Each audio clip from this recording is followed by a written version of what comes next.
जाने अनजाने ही जब हम किसी को तकलीफ पहुंचाते हैं तो इसका खामियाजा हमें कभी ना कभी भुगतना पड़ता है। उससे भी यही गलती हुई थी जिसकी सजा वो भुगत रहा है। ऐसी घिनौनी सजा कि जिसे सुनकर आपके रोंगटे खड़े हो जाएंगे, रूह कांप उठेगी। मिलते हैं उस बदनसीब शख्स से जिसने अपनी एक गलती की वजह से अपने पूरे परिवार की जिंदगी ही उजाड़ दी। लकी शहर का जाना माना बिल्डर था। संजना के साथ उसकी शादी को 3 साल पूरे हो गए थे। वैसे तो दोनों की लाइफ दमदार थी, लेकिन एक बात थी जो संजना को कुछ दिनों से खटकने लगी थी। कभी कभी काम के सिलसिले में लकी रात को घर नहीं आ पाता था। आलीशान बंगले के 2nd फ्लोर पर उसका दम घुटता था। सर्द रातों का सूनापन उसकी जिंदगी में जहर घोल रहा था। वो रात संजना की जिंदगी में कयामत की रात साबित हुई। बारिश रुकने का नाम नहीं ले रही और आज लकी फिर लेट हो गया। बिजली तो आज ऐसे कड़क रही है जैसे पूरे शहर को जलाकर खाक कर देगी। बादलों की भारी गड़गड़ाहट से मुझे बहुत डर लगता है। कितनी बार लकी को समझा चुकी हूँ, मुझे अकेले ना छोड़ा करो, रात को जल्दी घर लौट आया करो। ऐसा भी क्या काम करना कि जवान बीवी घर में अकेले तड़पती रहे और पति को फर्क भी ना पड़े। आगे तो आज उनकी अच्छे से खबर ली थी। काफी देर से बालकनी से धुआंधार बारिश का नजारा देखते हुए संजना बार बार लकी का नंबर मिला रही थी।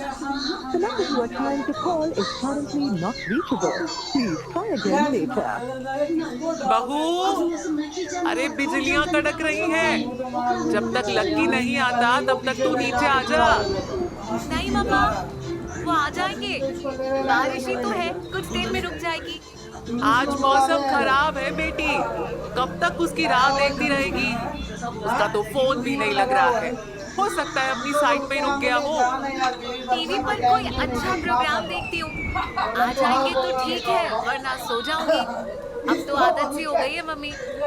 ग्राउंड फ्लोर पे सास ससुर का कमरा होने की वजह से संजना को रात के समय नीचे जाना बिल्कुल भी अच्छा नहीं लगता था। कुछ देर टीवी देखने के बाद उसकी नजरें बरबस ही बालकनी की ओर घूम गई। बारिश रुकने का नाम ही नहीं ले रही थी। हेलो, कहाँ हैं आप? ऐसी तूफानी बारिश में मुझे अकेली छोड़ के आप बाहर घूम रहे हैं, ये सब अच्छा लगता है आपको?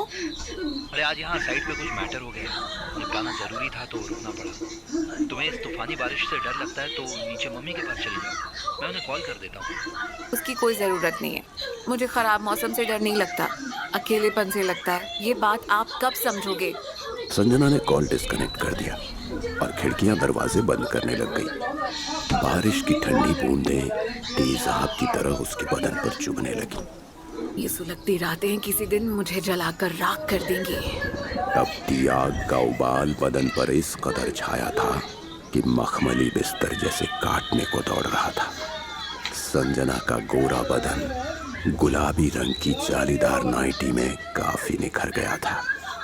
घुटनों के नीचे खुली टांगें बिजली की तरह चमक रही थी।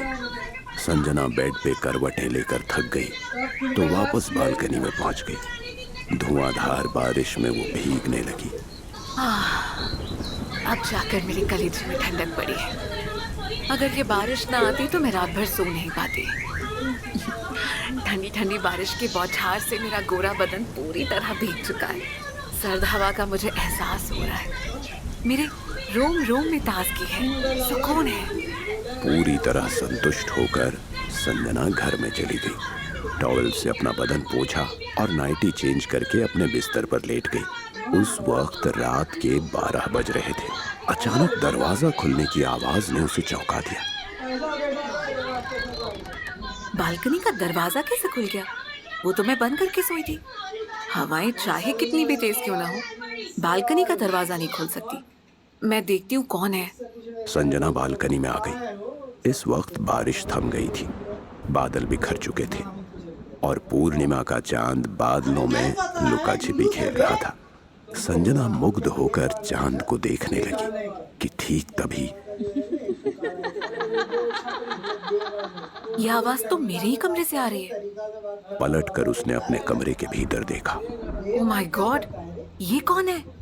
काले हबशी जैसा आदमी मेरे रूम में कैसे आ गया? और वो मेरे बिस्तर पर वो लड़की कौन है? गौर से देखते हुए, अरे ये कैसे हो सकता है? वो तो मैं हूँ और वो बदसूरत आदमी मेरे ही बिस्तर पर बैठा है। उसकी इतनी जुर्रत कि वो मेरे बदन को छूने की गुस्ताखी करे। मैं उसे अभी ठीक करती हूँ। संजना ने अपने रूम में जाने की कोशिश की, मगर जैसे किसी ने उसे अपने मजबूत हाथों में जकड़ रखा था। छोड़ो मुझे! किसने मुझे छूने की हिम्मत की है? मगर उसके गले से आवाज नहीं निकली। मेरी गली को क्या हो गया? मेरी आवाज क्यों नहीं निकल रही? ठीक उसी वक्त बेड पर बैठे काले आदमी ने एक जहरीली मुस्कान संजना की ओर उछाली। उसका ही काम है। मैं तो यहाँ हूँ, फिर मेरे बिस्तर पर मेरे जैसी लड़की के साथ वो कैसे खेल सकता है? वो तो हूबहू मैं ही हूँ। अरे वो अपने गंदे हाथों से मेरी जैसी लड़की को छू रहा है। उसकी नाइटी के नीचे अपनी नुकीली उंगलियों से सहला रहा है। पता नहीं क्यों ऐसा महसूस हो रहा है जैसे उसकी उंगलियां मेरे बदन को छू रही हैं। मेरी नाभि पर, मेरे सीने पर और मेरे उभारों पर वो अपनी गंदी उंगलियां फेर रहा है। मेरे बदन में हल्का हल्का नशा छाने लगा है। मुझे लगता है मैं मदहोश होकर यहाँ बालकनी में गिर जाऊंगी। वो चेहरा मेरे पूरे बदन को कंट्रोल कर रहा है। मुझ पर मेरा बस नहीं है। वो अपनी लंबी जुबान से मेरी परछाई के चेहरे को चूम रहा है, मगर उसकी लार मेरे गालों पर कहां से आई? उसने गोरे बदन के हर उस नाजुक हिस्से के साथ खेलना शुरू कर दिया है जो मेरी आग को भड़काने की वजह बन गए। मैं शर्मसार हूँ। ऐसा कैसे हुआ है? जैसे वो मेरे ही बिस्तर पर मेरी ही परछाई के साथ खेल रहा है। मुझसे बर्दाश्त नहीं हो रहा है। मेरी आंखें बंद हो रही हैं। उसने मेरी परछाई के बदन को अपनी बाहों में भर रखा है और दर्द से मैं फुफकार रही हूँ। मेरा पूरा बदन दर्द से टूट रहा है। इस वक्त कौन आ सकता है? संजना को लगा जैसे कोई दरवाजा पीट रहा है। उसकी आंखें खुल गई। रात के 3 बज रहे थे। संजना ने उठने की कोशिश की, मगर बदन पूरी तरह दर्द कर रहा था, इसलिए वो उठ नहीं पाई। बालकनी का दरवाजा खुला पड़ा था। इसके साथ ही रात का मंजर संजना की आंखों में घूमने लगा। कैलेंडर का एक पन्ना कुछ ज्यादा ही फड़फड़ा रहा था। संजना ने पलटकर वहां देखा। कैलेंडर पर ताजे ताजे लहू से टेढ़े मेढ़े अक्षरों में लिखा था, मैं वापस आऊंगा, अभी मेरा मन नहीं भरा है। संजना के बदन में खौफ की लहर दौड़ गई। अपने बदन में दर्द का मतलब उसे अब समझ में आ गया। लाइट ऑन करके देखा तो संजना के होश उड़ गए। क्या सचमुच मेरे कमरे में कोई आया था? मेरे गोरे बदन पे नाखून के निशान बहुत कुछ कह रहे हैं। मुझे अब वो सब कुछ याद आ रहा है। ओह माय गॉड, वो एहसास ऐसा था जिसे मैं चाह कर भी भुला नहीं सकती। मैं बालकनी में छिप गई थी, फिर भी उस शैतानी आत्मा को मैंने मेरे ही साथ रोमांस करते हुए देखा था। कुछ तो हुआ है मेरे साथ। मुझ में इतनी ताकत नहीं रही कि मैं उठकर दरवाजा खोलूं। दरवाजे पर शायद अब कोई नहीं था। क्या मुझे इस बारे में लकी से बात करनी चाहिए? मुझे नहीं लगता वो इंसान मेरी बात पर यकीन करेगा। हो सकता है वो मेरे कैरेक्टर पर ही उल्टा डाउट करे। अच्छा, इस घटना को मैं एक बुरा सप्ताह समझकर भुला दूं। संजना ने ऐसा ही किया। अपने साथ घटी उस अजीबोगरीब घटना के बारे में संजना ने किसी को नहीं बताया। क्या होगा जब संजना के साथ घटी घटना एक खौफनाक मोड़ लेगी? कौन था वो काला साया? उसने संजना को ही अपना टारगेट क्यों बनाया? उसका मकसद क्या था?